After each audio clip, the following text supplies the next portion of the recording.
Boa tarde, pessoal. Eu sou a professora Emily de História e hoje a gente vai falar sobre Era Vargas, mais especificamente propaganda e ideologia. Aqui a gente tem os objetivos da nossa aula, então identificar os meios de propaganda e estratégias utilizados pelo Getúlio Vargas, a importância do DIP, analisar os discursos do Getúlio contextualizando historicamente, comparar então os meios de propaganda política contemporâneos e do passado. Então, para a gente iniciar a nossa aula, a gente vai refletir um pouquinho sobre a importância da propaganda, se vocês se sentem influenciados, já assistiram propagandas políticas, e se vocês concordam com essa frase, a propaganda é a alma do negócio. Claro que a gente sabe a importância de tudo isso, quem lida hoje, então, com propaganda no Brasil, mas pra gente, então, o mais importante é que a gente analise esses dois conceitos aqui, conceito de censura e de liberdade de expressão. Para iniciar essa reflexão, então, eu trouxe aqui um pedacinho de uma letra do Rapa, que diz que paz sem voz não é paz, é medo. Então, censurar é a ação de controlar qualquer tipo de informação, geralmente através da repressão de imprensa. Já liberdade de expressão é o oposto disso. E hoje, pra gente, liberdade de expressão é uma garantia, então, perante a lei e a Constituição de 1988. Ela garante, então, o direito de manifestação dos nossos pensamentos, opiniões, ideias, expressões intelectuais e artísticas, entre outros, sem que haja intervenção ou interferência do Estado. Então, poder falar o que a gente pensa, claro, pensando ali na questão do limite, respeito ao outro e tudo mais.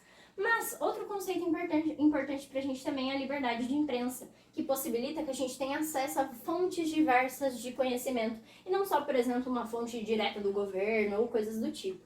Então, isso também não pode ter interferência do governo no nosso acesso e transmissão desses dados. Esses conceitos são muito caros pra gente hoje, muito importantes, mas a gente vai perceber que no governo do Getúlio Vargas, a censura vai ser utilizada, então, em larga escala.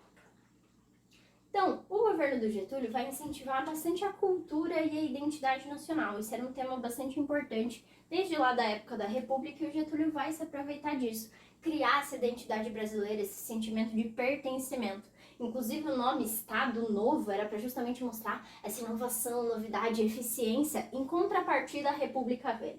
Então Getúlio vai incentivar e utilizar alguns símbolos e aspectos culturais para manter a sua popularidade e promover a cultura brasileira.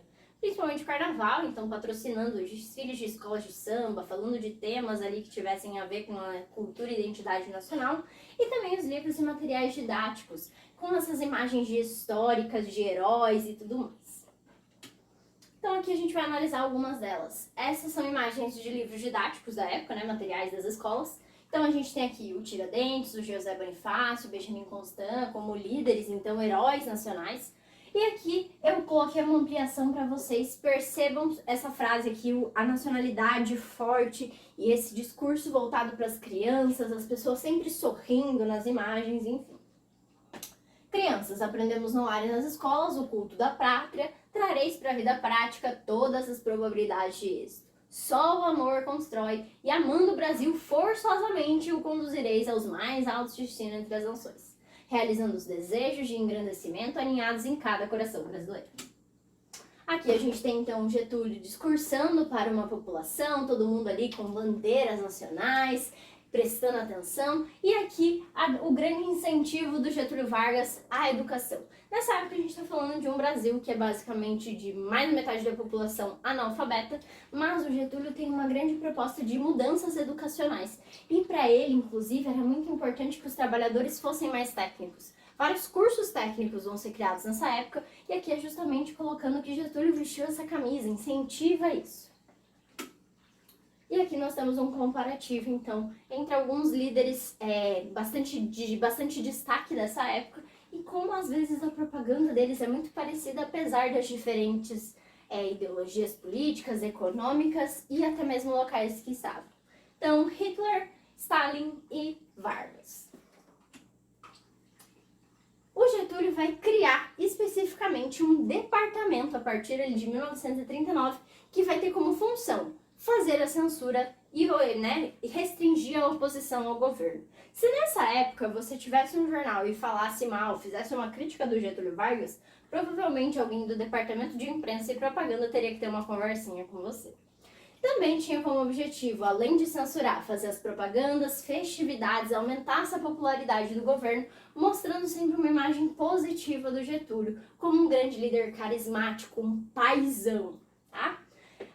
Principalmente em relação aos trabalhadores. Por isso que a gente tem essa imagem aqui, que é uma propaganda do dia 1º de maio, Dia do Trabalhador, em que o Getúlio fazia grandes comemorações, discursos e tudo mais.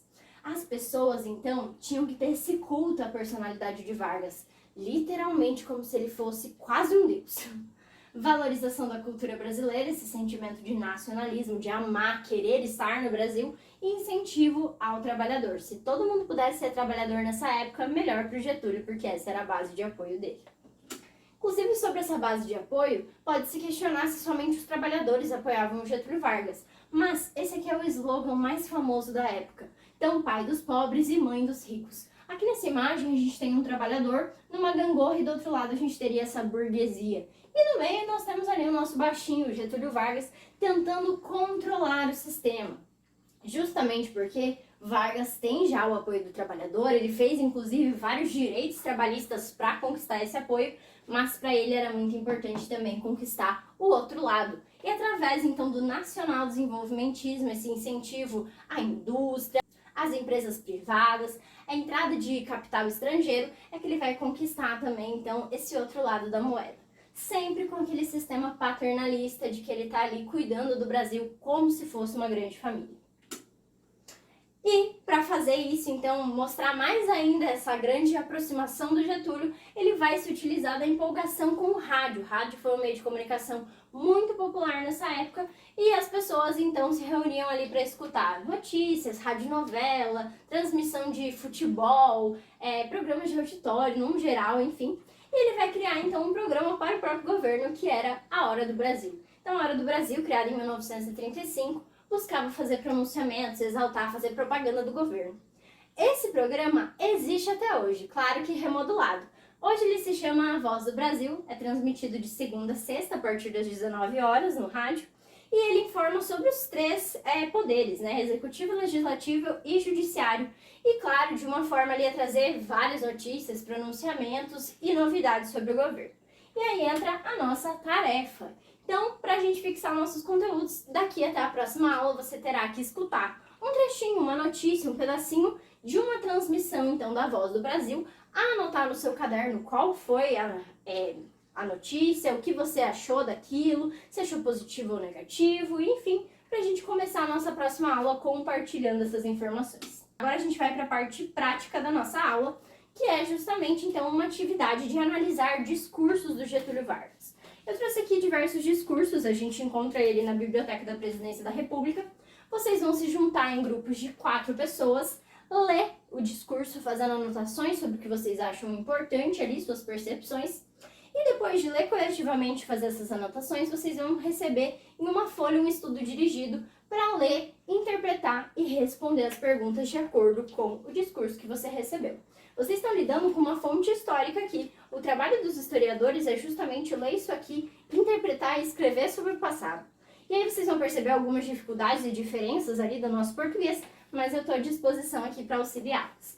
Essa duração da nossa atividade, então, é de 30 minutos.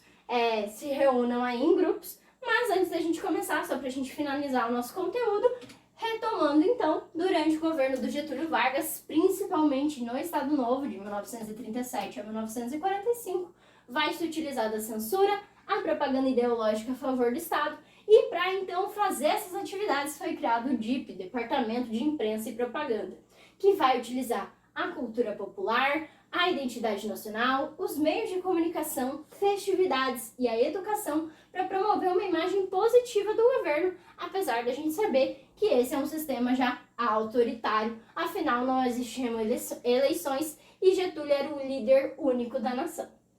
Galera, alguma dúvida? Tudo certo? Então vamos começar a nossa atividade. Bora lá!